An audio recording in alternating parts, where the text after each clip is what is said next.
So let's talk about import fees and how to deal with Chinese customs because I get this question all the time, and unfortunately, there's not always a very simple answer. But I'm going to give you, what I've experienced, shipping thousands and thousands of different items and ordering thousands and thousands and hundreds of thousands or millions of dollars worth of products from China. So basically, how it works, guys, for drop shipping from AliExpress is generally if the cost of your goods that you're shipping, right, an individual order is less than $400, you can't use ePacket if it's over 400. But if it's under 400, right, you're using ePacket shipping.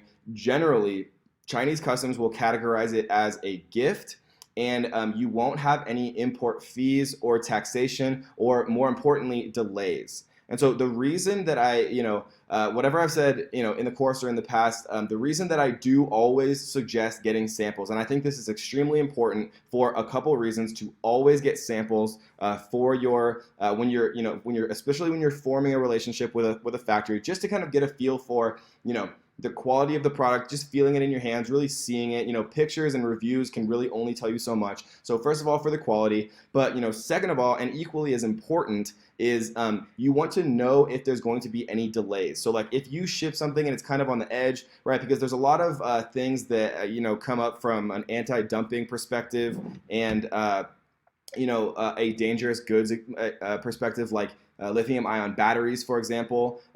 Any type of consumable type things, or things that could potentially explode, they're going to get held up in customs, much more likely, if not 100%. So you kind of, if you have a product that you might be on the edge about whether or not it's actually going to be held up in customs, the best way to go about doing it and figuring out whether it's going to be delayed in customs and whether you're going to have additional tariffs or fees or import customs duties, is just to order it yourself. So not only are you getting to actually feel the kind of quality of the goods for yourself and evaluate the manufacturer, you're also getting to figure out whether or not you're going to have significant delays or additional imports that you actually have to add to your cost of goods sold or to your landed cost to really actually get like an accurate depiction of what your profit is going to be for that particular product. And so I just wanted to talk about how important it is to get samples for those two reasons, depending on what country you're actually shipping to. So if you're shipping to Germany or Australia or Canada, they're going to have different legislation and different import laws. And so I suggest, if you're outside of the USA, to kind of do the research for yourself.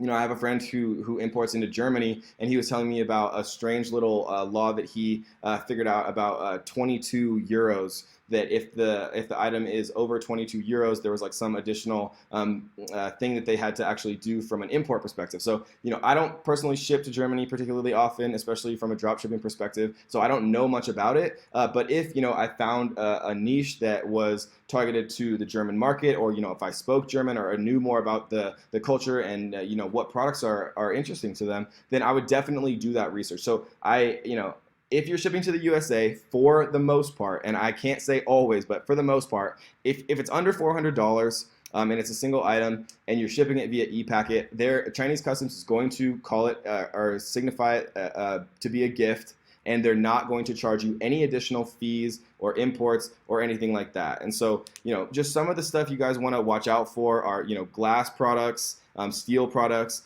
prefabricated food or drink products, smart bracelets, like if you're going to do like a Fitbit type thing or like a heart monitor, electronics generally get held up a bit more, just because the USA has anti-dumping legislation and agreements with China, just so that China can't ship in a bunch of like super cheap electronics and just undercut the market for American companies. And so if you have a product that you're thinking about doing that kind of fits in the bill of being at all dangerous, or could explode, or anything to do with anti-dumping, then do a little bit more research, guys. And don't feel like you can't reach out to your suppliers, because they ship all the time. I promise you, they ship to the USA, and so they're probably familiar with how things work. But at the end of the day, guys, there's no better way than just to order samples. You get the quality check, and you get to see for yourself from the day you order it on your site. Order it from your own site. And if I ordered it today on November 10th, or whatever day it is, right, then I'm going to count the days to when it actually arrives at my door. If it arrives at my door on the 22nd, then it takes 12 days, and that's